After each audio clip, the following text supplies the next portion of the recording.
What's up, fight fans? Welcome to Mr. Mustache MMA News. Today, I want to discuss an upcoming welterweight bout this Saturday, UFC 310. But before we get into it, don't forget to hit the like and subscribe button to continue getting more MMA content by yours truly and help the channel grow. All right, guys, getting right into it. We got Michael Chiesa taking on Max Griffin in your classic striker versus grappler matchup. You know, you have the submission specialist in Michael Chiesa, tall, long, and lanky. The ability to use his length, his leverage with his wrestling to get the fights and controls opponents like he has in the past, beating guys like I'm blanking, Carlos Condit, Diego Sanchez, RDA, Neil Magny. When he jumped up to welterweight, he seemed like a new fighter, but then he ran into like the top guys of welterweight. No disrespect to Chiesa, right? But when he ran into Vicente Luque, Sean Brady, Kevin Holland, there was a bit of a difference of the skill level, right? He looked good against Luque early on, but Luque was just able to just kind of reverse the position, find the choke himself in a very weird fight. The Sean Brady was back and forth. It was competitive, but Sean showed why at that time that he was that up-and-coming prospect. He got the victory. But then Kevin Holland just beat the brakes off Chiesa to the point to where nobody was really sure what was going to happen with him moving forward, right? Like what the future of Chiesa was after 3 in a row like that. And like, all right, well, here's Tony Ferguson. And if you don't dominate Tony Ferguson, that kind of shows where you stand within the welterweight division because of, you know, just where Tony is realistically, right?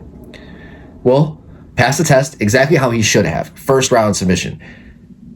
Earned his spot to stay within the UFC and keep competing and possibly work his way back up because Chiesa's a very dangerous guy. He's not super well-rounded. His striking has a lot of holes. He's very stiff. But if he gets a hold of his guys, like of his opponents, he's really good at using his tall, long, and lanky frame with his grappling, with his wrestling to get it down, find submissions, and just be top heavy and control his opponents, take the fight where he wants to take it, right? But going against Max Griffin, 39 years old, so no spring chicken himself anymore, but a consummate veteran. His ability to slow the fight down. But Max, it just seems like sometimes he just doesn't want to be there. And we've seen that throughout his career. Lots of losses. He's fought a lot of good guys, a lot of top guys, not top guys, but he's made really good opponents not look all that great, like Mike Perry back in the day. You know, he had some up and down performances against Curtis Melander and Thiago Alves, fights where he really just wasn't able to just push on that gas tank to solidify the victory, right? A lot of close decision fights for Max Griffin. And I think a lot of that is it's him not putting his foot down on the gas tank, and that's really like the deciding factor. Great boxing, great hands, crisp. He's able to mix it up very well to the body. He took that one dude's ear off back in 2020, Ramiz Brahimajov. I fucked that up. But he took that one dude's ear off, knocked out Song Kanan, and then he followed it up with a victory over Carlos Condit. We're like, oh shit, okay. But then he fought Neil Magny, his feet just kind of looked stuck in the mud a bit. And that's kind of been the story with him. Got that win over Tim Means, like, all right, here's Michael Morales. Like, Max, if you want your chance to get at these ranked guys, your last go, here's Michael Morales, the undefeated prospect. And he gave Michael issues at times, but Michael proved why he was the undefeated prospect, and he moved forward, got the victory.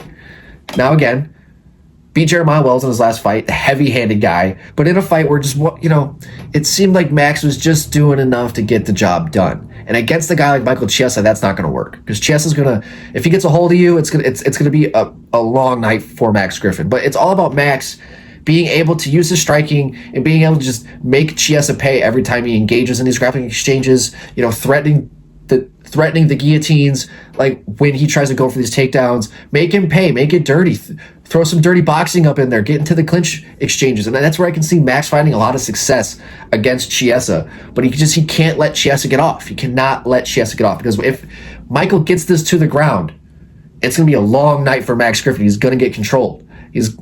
Michael's so tall, long, and lanky for the weight class. He's able to use that leverage so well. But what I see is Michael being very stiff.